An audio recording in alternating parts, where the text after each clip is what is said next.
Class में हम लोगों ने पढ़ा था एमनियोसेंटेसिस तक का कंप्लीट हो गया है. टुडेज सहेली.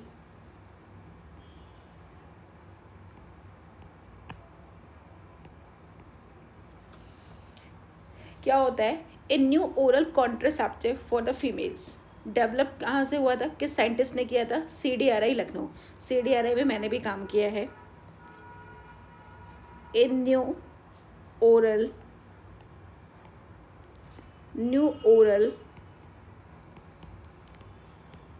contraceptive for the female.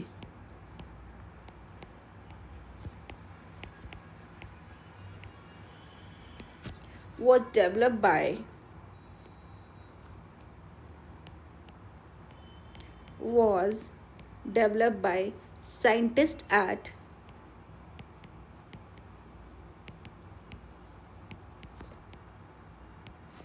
Central Drug Research.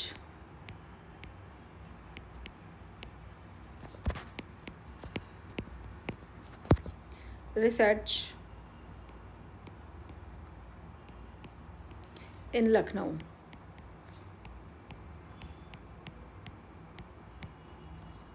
CDRI. ठीक है.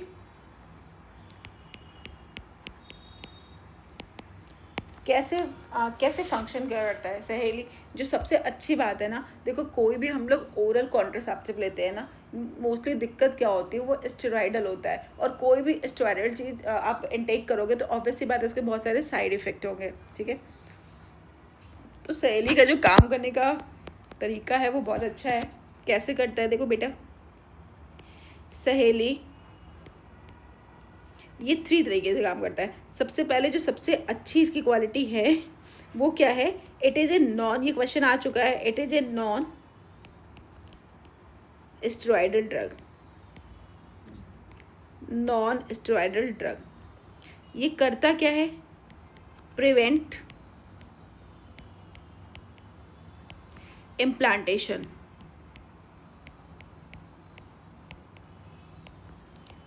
Prevent implantation. थर्ड इसका काम क्या होता है? इसकी पिल्स जो होती है ना वो वीक में सिर्फ एक बार लेनी पड़ती हैं. ऐसा नहीं कि 2-3 बार लेना है. Once in a week. ठीक है. अब देखो इसमें क्या होता है. पहली बात तो सबसे इम्पोर्टेंट बात है कि नॉन स्टेरॉइडल ड्रग है. इसमें होता क्या है? सेंटक्रोमन होता है इसमें.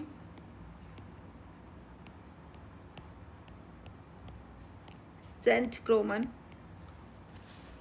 ये मॉड्यूलेट कर देता है ईस्ट्रोजन रिसेप्टर को. ठीक है. ये क्या करता है?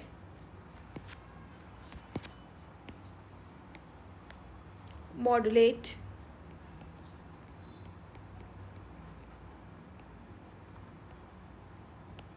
Oestrogen receptor.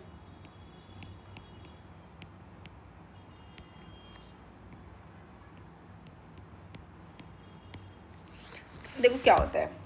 अब जैसे कि ये है आपका एंडोमेट्रियम. इसको मान लो ये है endometrium. This is endometrium. This is endometrium.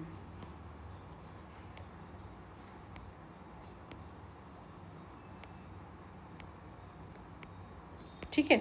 ये मान लो एंडोमेट्रियम है और यहाँ पे क्या लगा हुआ है? Oestrogen receptor. ये मान लीजिए ये रिसेप्टर लगा हुआ है. और एक चीज़ याद रखना, अभी मैं पढ़ाऊँगी आपको कौन से चैप्टर में, नर्वस टिश्यू में. ये कोई भी चीज़ आप समझ लो ना कि बॉडी में कोई भी स्टिमुलस रिसीव कैसे होता है, वहाँ पे उस चीज़ का रिसेप्टर होना चाहिए. और रिसेप्टर नहीं है तो आप कोई भी स्टिमुलस देते रहो, कोई भी जैसे कि एसिटिलकोलिन होता है, न्यूरोट्रांसमीटर्स देते रहो, तो वो एक्सेप्ट नहीं कर पाएगा ना कभी स्टिमुलस को. तो देखो ये क्या है? Oestrogen receptor. ये ईस्ट्रोजन रिसेप्टर है. बात समझ में आ रही है? ये है ईस्ट्रोजन रिसेप्टर. ठीक है. और ईस्ट्रोजन आएगा, ये मॉड्यूलेट क्या कर देता है? ईस्ट्रोजन रिसेप्टर को. कैसे मॉड्यूलेट करता है? कि यहाँ से ईस्ट्रोजन आया, ये ईस्ट्रोजन आया और यहाँ पे बाइंड हो गया, ईस्ट्रोजन बाइंड हो गया, यहाँ से नहीं आया सॉरी, ईस्ट्रोजन जैसे कोई आया, ये मान लीजिए ईस्ट्रोजन है, ये इसके साथ बाइंड हो गया, एंडोमेट्रियम की जो एंडोमेट्रियम है उसकी थिकनिंग स्टार्ट हो गई और इम्प्लांटेशन हो जाएगा। बट इसने क्या किया, ये सेंट क्रोमन ये जो होता है वो क्या कर देता है, इस ईस्ट्रोजन रिसेप्टर को डिस्ट्रॉय कर देता है, मतलब मॉड्यूलेट कर देता है। और जब मॉड्यूलेट हो गया मीन्स इसका स्ट्रक्चर चेंज हो गया, तो ईस्ट्रोजन आया और ये इसके साथ बाइंड नहीं हो पाएगा, बाइंड नहीं हो पाएगा तो एंडोमेट्रियम की थिकनिंग नहीं हो पाएगी, एंडोमेट्रियम की थिकनिंग नहीं हो पाएगी तो ऑब्वियस सी बात है इम्प्लांटेशन नहीं हो पाएगा। आ रही बात समझ में, बात समझ आई कि देखो ईस्ट्रोजन रिसेप्टर, ये ईस्ट्रोजन है, ईस्ट्रोजन रिसेप्टर है, ईस्ट्रोजन रिसेप्टर से बाइंड हुआ तो इसकी जो है थिकनिंग ऑफ एंडोमेट्रियम हो गया, thickening of endometrium.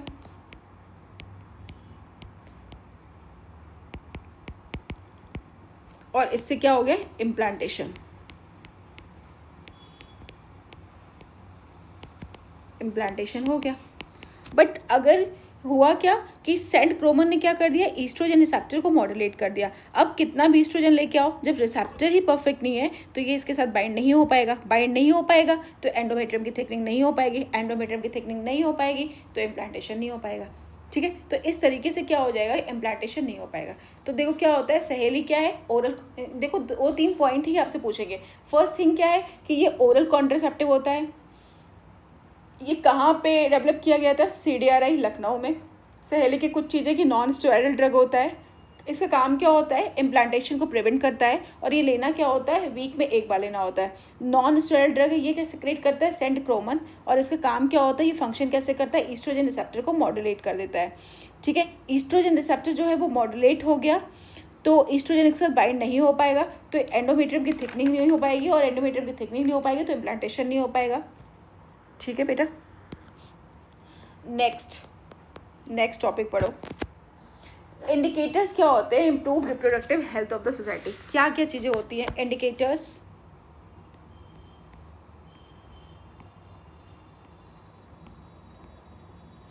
Of improved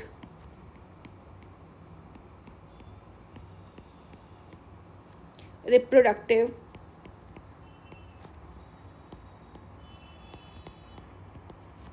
health of the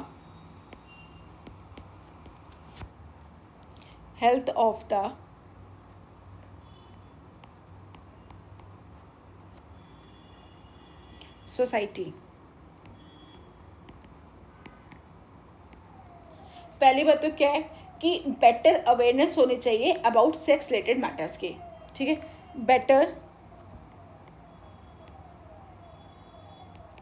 better awareness about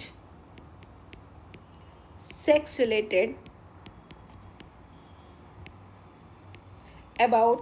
related matters।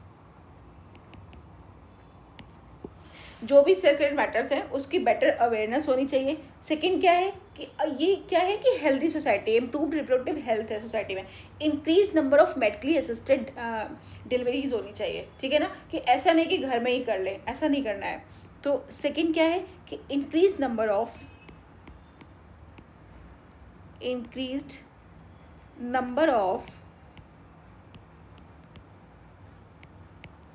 Medically assisted deliveries.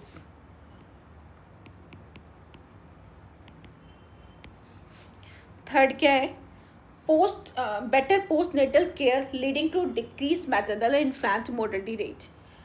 अब बेबी हो गया, ठीक है, मेडिकली असिस्टेड डिलीवरीज हो गई, उसके बाद बेबी होने के बाद कि जो मदर है, मतलब मैटरनल जो मदर है और इन्फेंट दोनों की बेटर पोस्ट नेटल केयरिंग होनी चाहिए। बेटर, ये सब NCERT की लाइन्स हैं, आपको ऐसे ही याद करनी है। Better postnatal care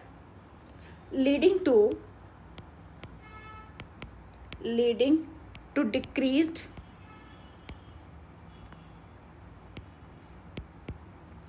maternal and infant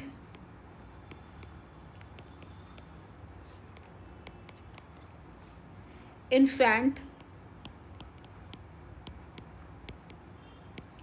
mortality rates,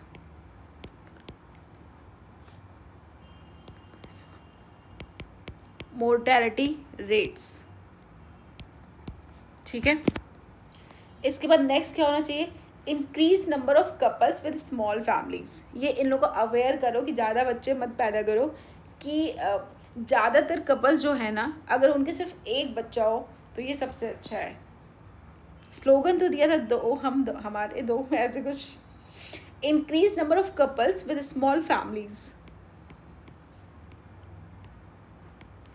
increased number of couples with small families।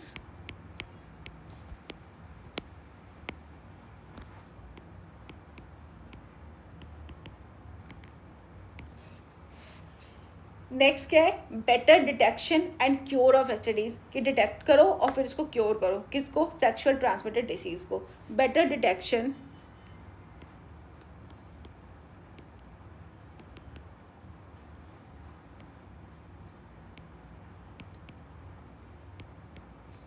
And cure of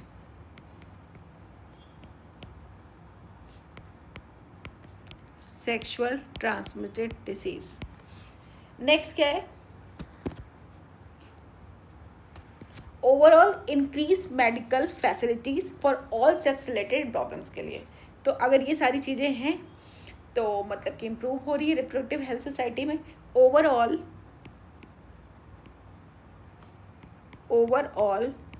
increased medical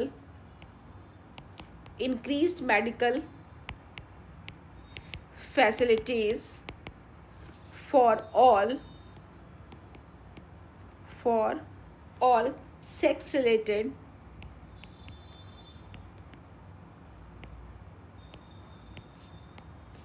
problems. ठीक है, एक बार रिवाइज कर लेते हैं सारे पॉइंट कि क्या क्या है। एक तो क्या है,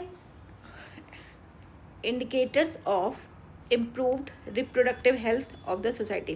पहली बात तो क्या है कि बेटर अवेयरनेस होना चाहिए अबाउट सेक्स रिलेटेड मैटर्स के लिए। फिर क्या है कि मेडिकली असिस्टेड डिलीवरीज जो है वो इंक्रीज नंबर में होनी चाहिए। थर्ड क्या है कि बेटर पोस्टनेटल केयर होनी चाहिए। बेबी हो जाए तो better postnatal care leading to decrease. इससे क्या होगा कि मैटरनल और इन्फेंट मोर्टेलिटी दोनों का रेट क्या हो जाएगा, डिक्रीज हो जाएगा। इसके अलावा क्या है कि इंक्रीज नंबर ऑफ कपल्स जो होते हैं वो स्मॉल फैमिलीज में होने चाहिए। बेटर डिटेक्शन होना चाहिए and cure of STDs. Overall increase medical facilities for all sex related problems के लिए। ठीक है,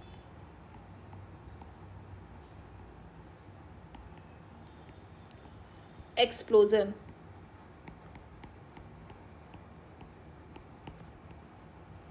क्या होता है पहले देखो, पॉपुलेशन क्या है,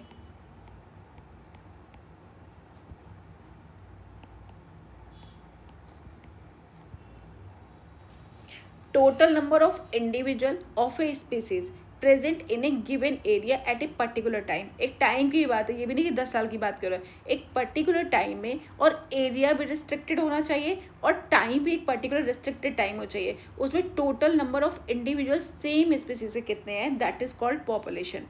और वर्ल्ड पॉपुलेशन डे किस दिन मनाते हैं, 11 जुलाई को। ठीक है, तो देखो क्या होता है population, total number of individual, total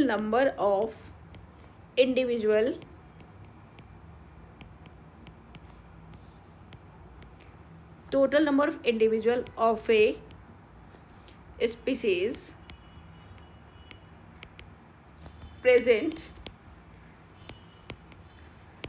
in a given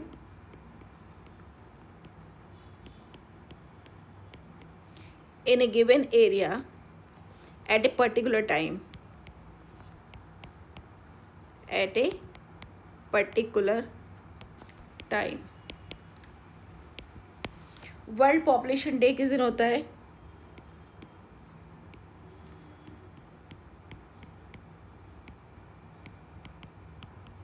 world population day किस दिन होता है, 11 जुलाई। ठीक है, इसके बाद देखो डेमोग्राफी क्या होती है। नेक्स्ट टॉपिक इसी में है कि कि डेमोग्राफी क्या होती है।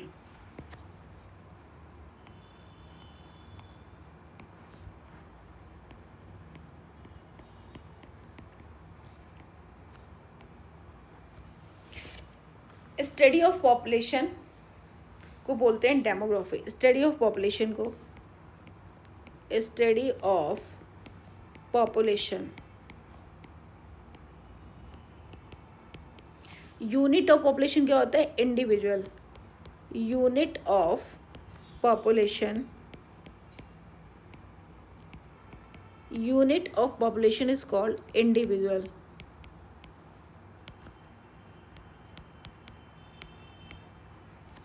ठीक है। पॉपुलेशन इंडिया की कितनी थी 2021 में? लिखो पॉपुलेशन, ये शायद एनसीईआरटी में है नहीं। Population of India 1.38 billion April 2021।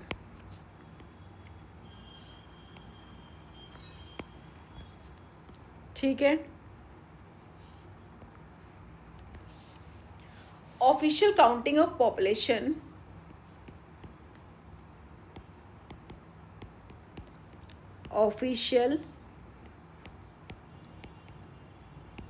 Official counting of population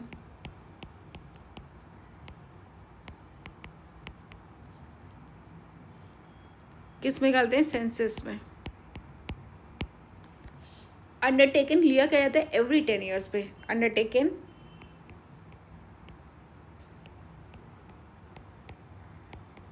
every 10 years. ठीक है।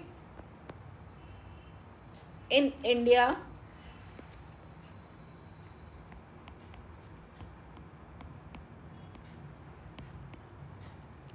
First census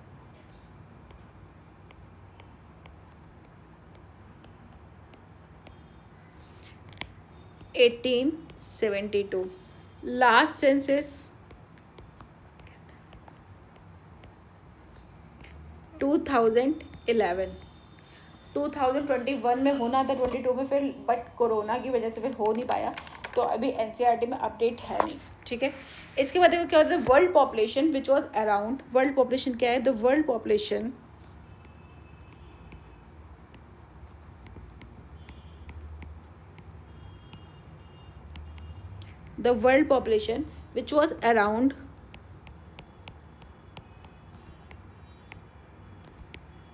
which was around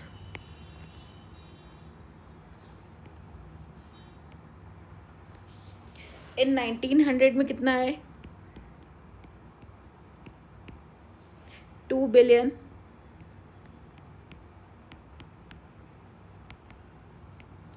मतलब 2000।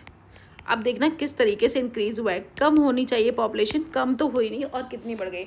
1900 में कितनी थी? 2 billion.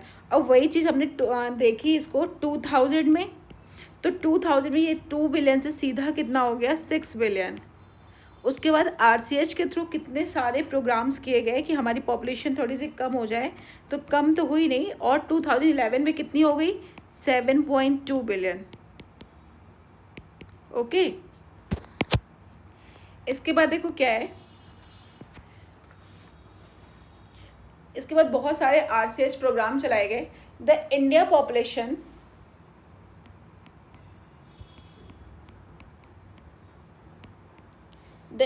Population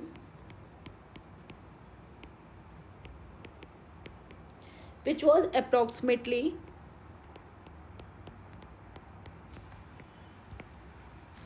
was approximately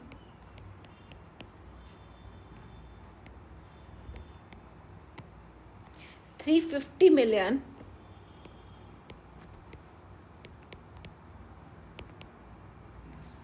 at the time of our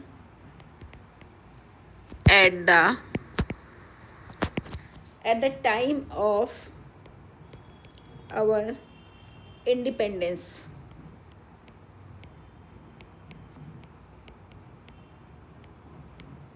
ठीक है। इन 2000 में कितनी थी?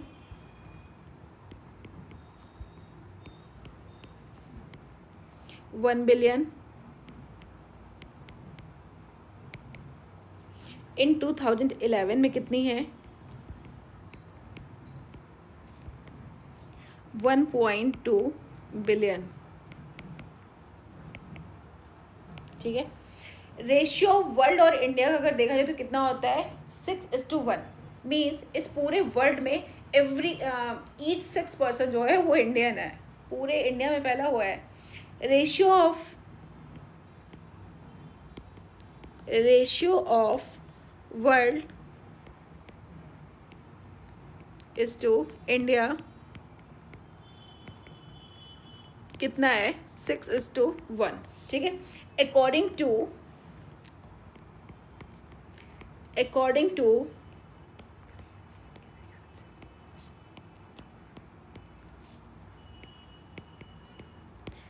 census,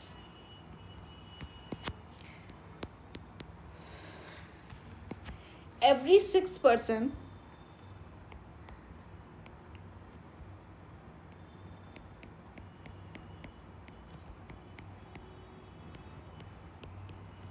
in the world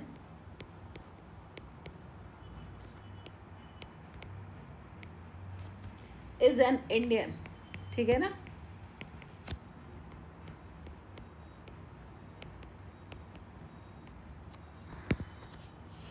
According to 2001 census report, the population growth rate was still around 1.7%.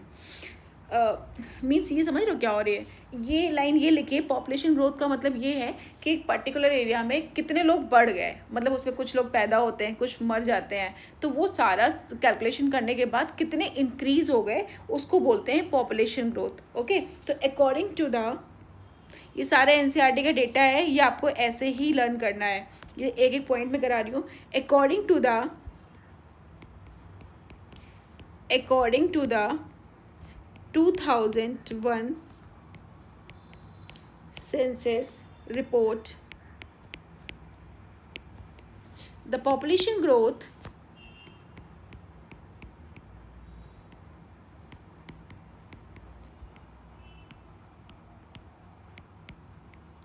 rate was still around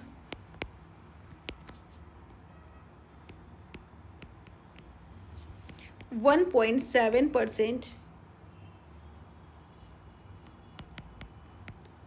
17,000 per year। Okay,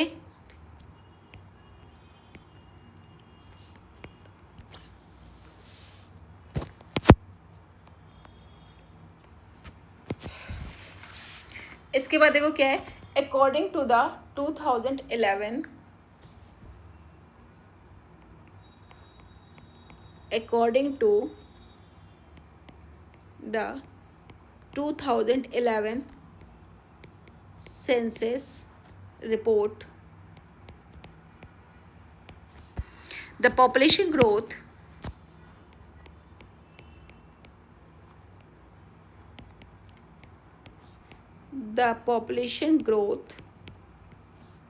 rate was less than 2%। Means ये less than लिखा है but 2% नहीं है, ये पूरा ही 2% है, लेस देन 2% नहीं है। 21,000 में 20 पर ईयर, ये रेशियो है।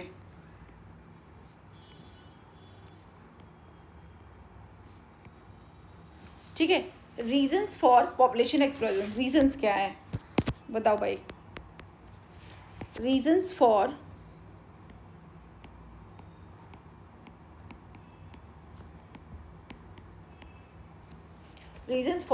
population explosion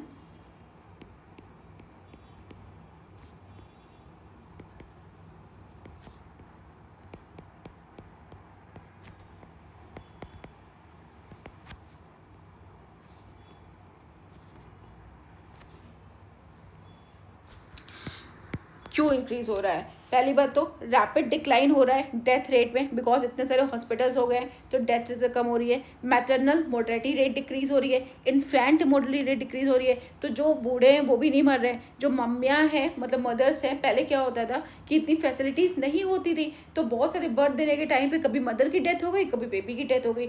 अभी ये रेट जो है वो बहुत डिक्रीज़ हो गया है, इसलिए पॉपुलेशन एक्सप्लोजन क्या हो गया, बहुत इंक्रीज़ हो गया है। तो a rapid decline in a rapid decline in death rate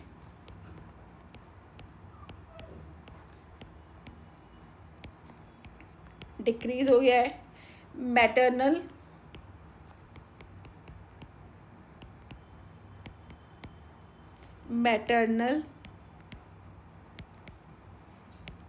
mortality rate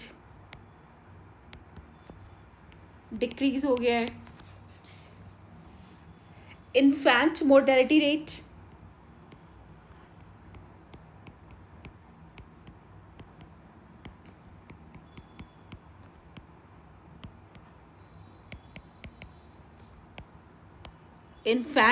rate ये भी क्या हो गया है, डिक्रीज। मैटरनल मोर्टेलिटी रेट क्या होता है, MMR, ये क्या होता है, IMR, ठीक है। उसके बाद सेकेंड देखो क्या है, increase in number of people in reproducible age. Reproducible age क्या होती है कि जब वही मेनार्के से लेके मेनोपॉज के स्टेज, और रिप्रोड्यूसिबल एज का मतलब क्या होता है, देखो बेबी जो है वो बेबी किसकी वजह से होता है, मदर की वजह से, दोनों का ही सेम रोल है। बट फादर क्या है, जैसे कि मेल अगर एक है और फीमेल्स 100 है, तो एक बार में 100 बच्चे पैदा हो सकते हैं ना। ये मतलब मैं बात सिर्फ ये कहने की पॉसिबिलिटी कि ऐसा नहीं होता है, बट क्या होता है कि फीमेल्स रिस्पॉन्सिबल होती हैं बेबी बर्थ के लिए। तो increase in number of people का मतलब फीमेल है इन रिप्रोड्यूसिबल एज भी कौन सी है, कि जब वो मेनार्के से लेके मेनोपॉज तक की कंडीशन होती है। और सेकंड जो सबसे इंपॉर्टेंट रीज़न है, increase in number of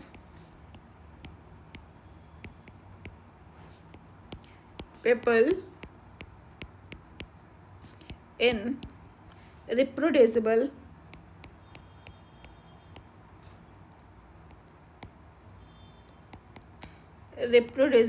as क्या होती है, 14 से 15 से लेके 44 से लेके 45 ईयर तक।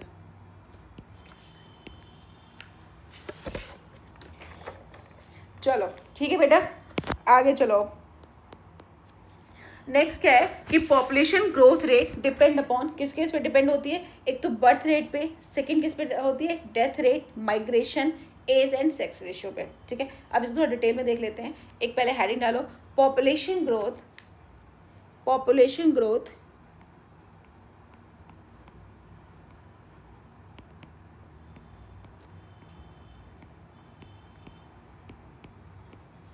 रेट डिपेंड अपॉन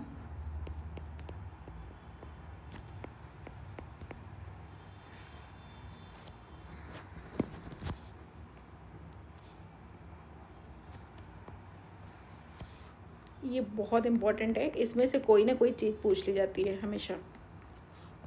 फर्स्ट तो किस पे डिपेंड होता है, birth rate,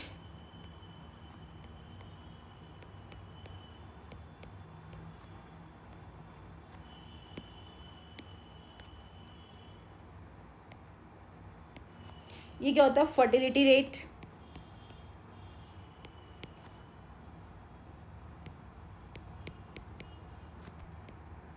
fertility rate, second क्या है, डेथ रेट,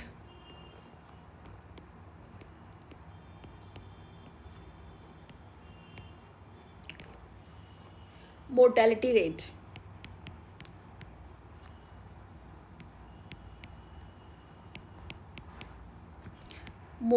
रेट, थर्ड क्या है, माइग्रेशन,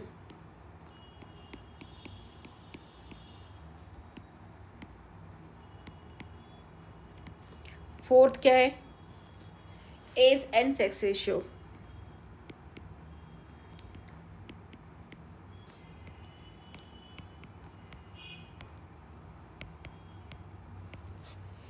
देखो फर्स्ट क्या है, बर्थ रेट।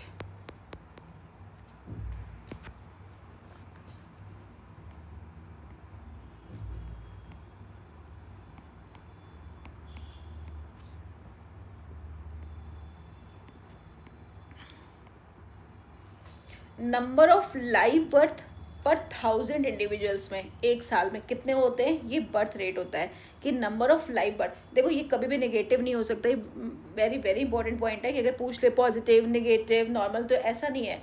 ये हो सकता है कि एक भी बच्चे पैदा ना हो, बट नेगेटिव कैसे हो सकता है, डेथ रेट हो सकता है, बट बर्थ रेट कैसे नेगेटिव हो सकता है, तो ये कभी भी नेगेटिव नहीं हो सकता। बर्थ रेट क्या होता है बेटा, number of live birth, number of live birth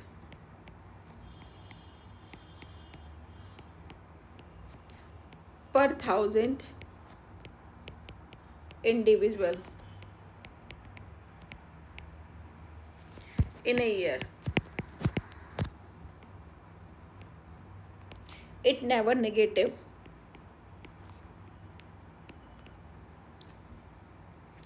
It never negative.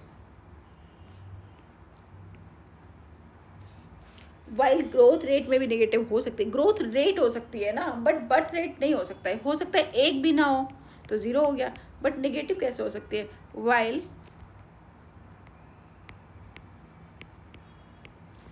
Growth rate may be negative. ठीक है, उसके बाद देखो सेकंड क्या है, डेथ रेट क्या होती है।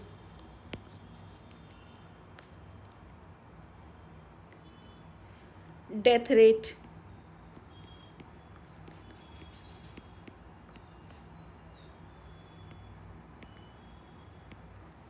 Mortality rate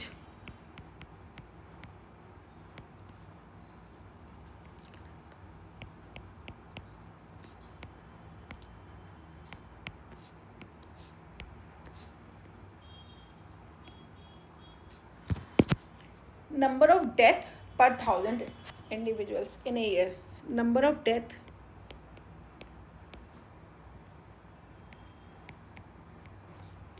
per 1000 individuals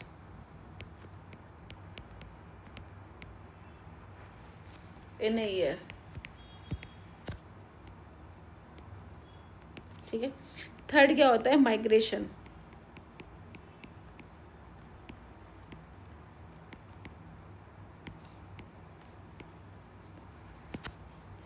immigration जो है, एक तो होता है इमाइग्रेशन और इमाइग्रेशन होता है। ठीक है, जब इमाइग्रेशन से क्या होता है कि पॉपुलेशन इंक्रीज हो जाती है, और इमाइग्रेशन मतलब बाहर चला जाता है, तो पॉपुलेशन ग्रोथ जो है वो डिक्रीज हो जाती है ना। माइग्रेशन से क्या होता है, इमाइग्रेशन मतलब पॉपुलेशन ग्रोथ, आ जाते हैं ना लोग इसमें, पॉपुलेशन ग्रोथ इंक्रीज हो गया। ठीक है, और ई माइग्रेशन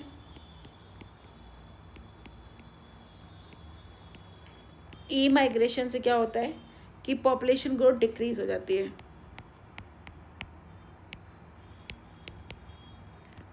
पॉपुलेशन ग्रोथ डिक्रीज हो जाती है, क्योंकि लोग चले जाते हैं। बात समझ में आ रही है कि ई माइग्रेशन में क्या होता है कि पॉजिटिव ज़्यादा लोग आ गए आपके उस पॉपुलेशन में, तो पॉपुलेशन ग्रोथ इंक्रीज हो गई, और ई माइग्रेशन में चले गए तो पॉपुलेशन ग्रोथ क्या हो गई, डिक्रीज हो गई। ठीक है, उसके बाद देखो क्या है, नेक्स्ट एक फैक्टर और भी है जो कि बहुत इफेक्ट करता है आपके पॉपुलेशन ग्रोथ रेट पे, वो क्या है, age and sex ratio. Age and sex ratio. ठीक है, अभी तक हम लोगों ने क्या क्या पढ़ लिया, बर्थ रेट, डेथ रेट और माइग्रेशन। माइग्रेशन में क्या है कि इमाइग्रेशन होने पे पॉपुलेशन ग्रोथ इंक्रीज हो जाएगी, और इमाइग्रेशन होने पे पॉपुलेशन ग्रोथ डिक्रीज हो जाएगी।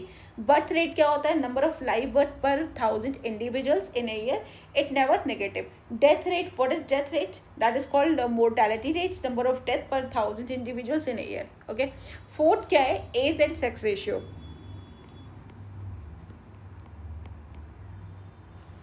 As and sex ratio,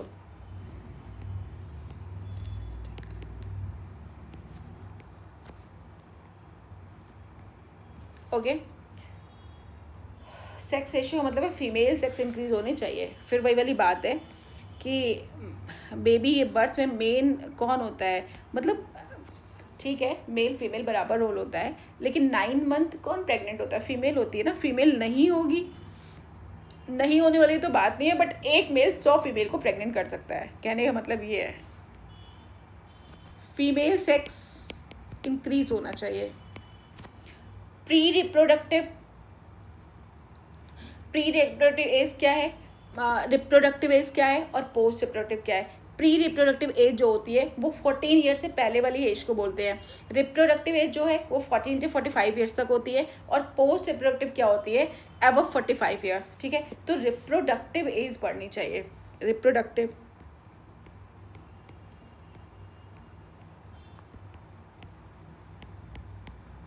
increase होनी चाहिए।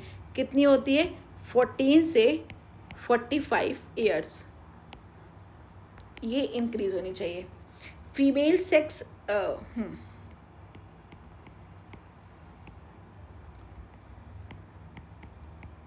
इंक्रीज है प्लस 14 टू 45 ईयर्स, ये इंक्रीज है। तो इससे क्या होगा, पॉपुलेशन इंक्रीज हो जाएगी, इंक्रीज। ठीक है, number of female individuals in active reproductive age, फिर वही वाली बात, 15 से 44 मांग लो, 14 से 45, influence the birth rate not mail.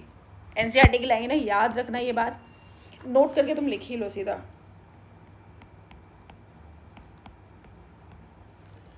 The number of female individuals, the number of female individuals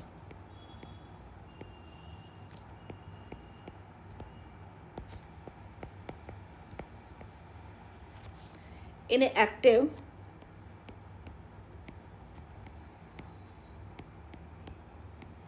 reproductive age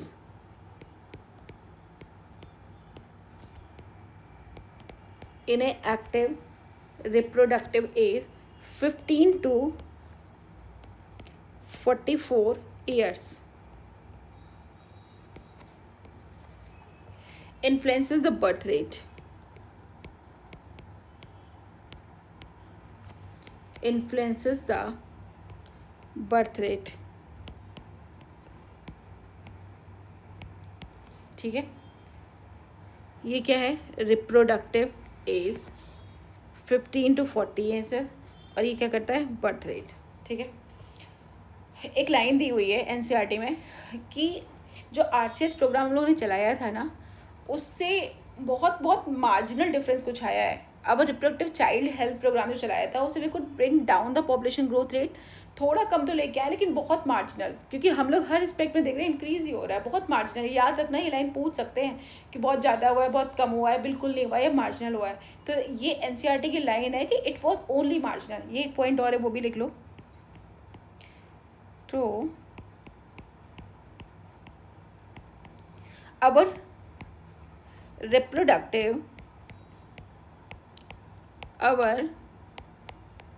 reproductive child health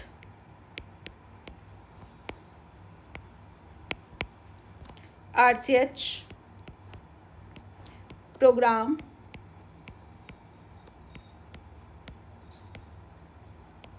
through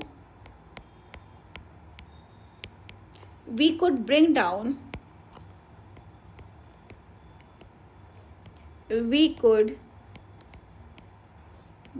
down the population growth rate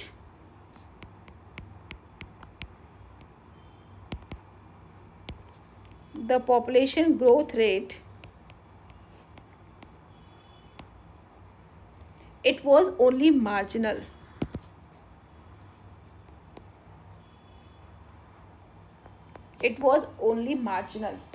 ठीक है,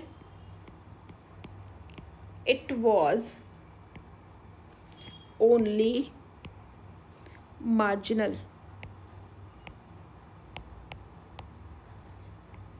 ये बात याद रखिएगा, पूछी जा सकती है। ओके, और ये तो सबसे इम्पोर्टेंट लाइन है,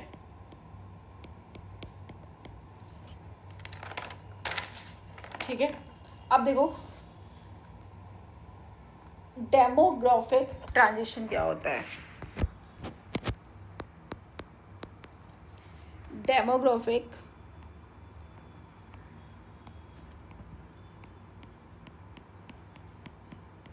transition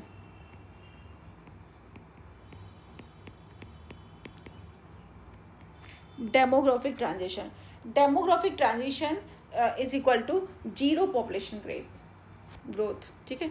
zero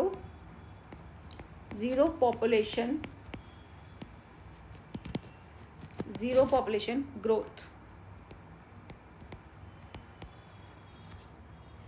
birth rate is equal to death rate.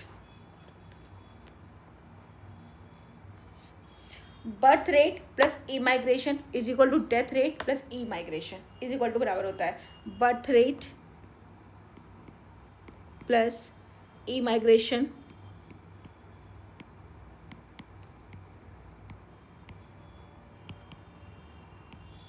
Is equal to death rate plus emigration is equal to बराबर।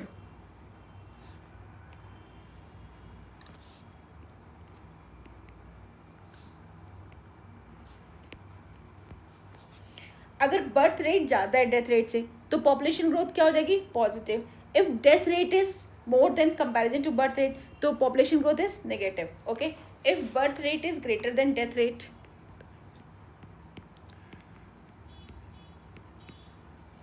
if birth rate is greater than death rate, then positive population growth.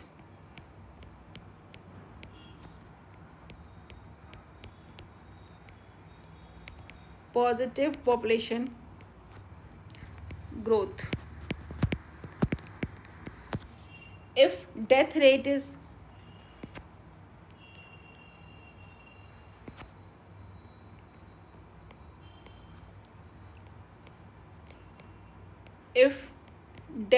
is comparison greater than birth rate, then negative population growth.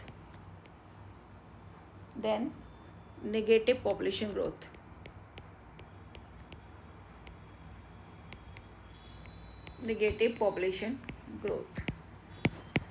Okay. The most important step, अब इसके बाद देखो क्या देखना है कि the most important step to overcome this problem, क्या इसके लिए स्टेप लिए गए कि जिसकी वजह से हम लोग इस प्रॉब्लम से ओवरकम कर सकते हैं, है ना। तो पहली बात तो मोटिवेट करो स्मॉलर फैमिलीज को कि वेरियस कॉन्ट्रासेप्टिव मेथड के लिए। अभी हम लोग को इस चैप्टर के आगे पढ़ना है कि कॉन्ट्रासेप्टिव मेथड क्या होते हैं, कैसे यूज़ होते हैं, ठीक है। तो देखो एक लास्ट टॉपिक इसका और बढ़ा देती हूँ, द मोस्ट इम्पॉर्टेंट स्टेप। देखो ये चैप्टर पूरा थ्योरेटिकल ही है, स्पेशली ये 2 स्लाइड, उसके आगे थोड़ा सा चीज़ें हैं, लेकिन ये तो आपको ऐसे ही याद करना पड़ेगा। The most important step to overcome this problem.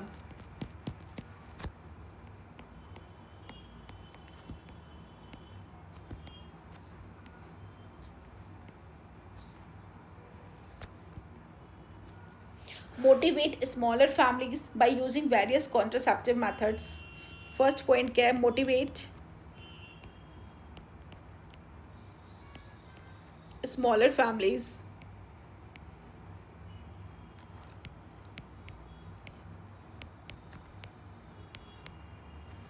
by using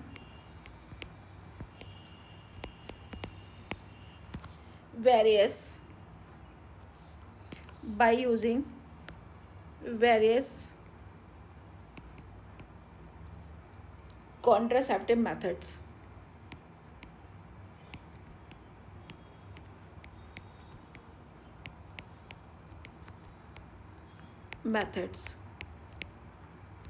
ठीक है।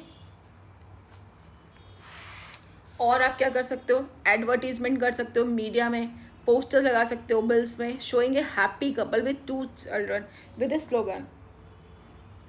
किया गया कि हम दो हमारे दो, है ना। यू माइट हैव एडवर्टीजमेंट्स, हम दो हमारे दो, इतना ही रखो। ये नहीं कि 2 लड़कियां हो गई तो फिर लड़के के चक्कर में 10 बच्चे किए जा रहे हैं, ऐसा नहीं करना है। You might have been,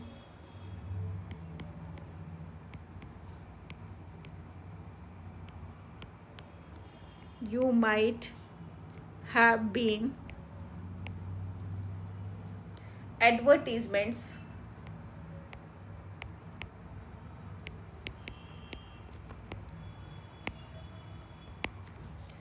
in the media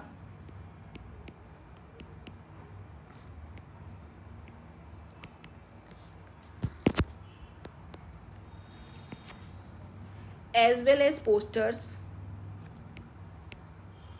as well as posters, bills, etc. showing a happy couple, showing a happy couple with 2 children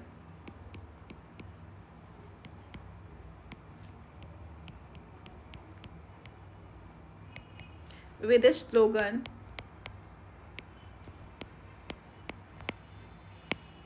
हम दो हमारे दो।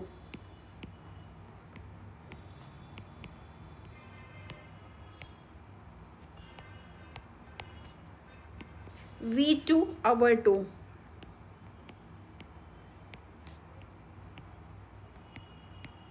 हम दो हैं और हमारे भी कितने होने चाहिए, 2। ठीक है। और नेक्स्ट पॉइंट क्या है, बहुत सारे कपल्स होते हैं, many couples mostly the young urban working once have even adopted and 1 child now. देखो ये बनाया तो गया, लेकिन ये इसका बहुत मिसयूज़ हुआ था, बहुत ज़्यादा मिसयूज़ हुआ था।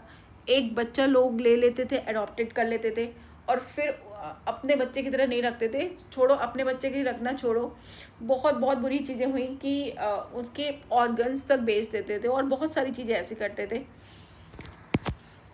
क्या बोले, कोई नहीं। Next point, many couples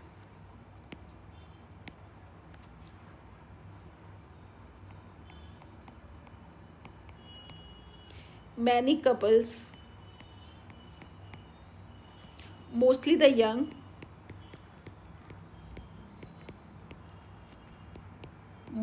the young urban working once have even adopted and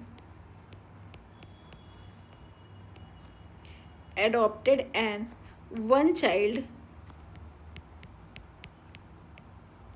now। एक पैदा कर लो, एक अडॉप्ट कर लो। अगर ऐसा हो जाए और ठीक से चलता रहे तो सोचो कितनी कितनी चीज़ें चेंज हो सकती हैं। Statutory raising of marriageable age of the female to 18 years and that of male to 21 years and incentives given to couples with small families। अगर ऐसा हो ना, कुछ मिलना स्टार्ट हो जाए incentives, तो शायद ये हो सकता है।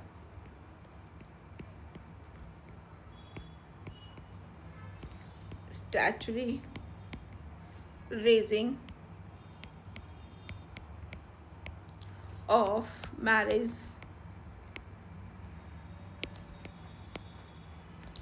marriageable age of the female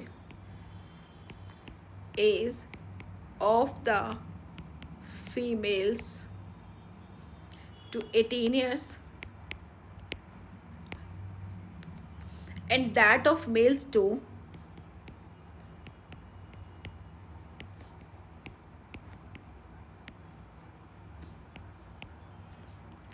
21 years and incentives given to couples with small families। कुछ इंसेंटिव मिलना स्टार्ट हो जाए तो कितना अच्छा हो जाए, है ना। incentives given to couples given to couples with small families.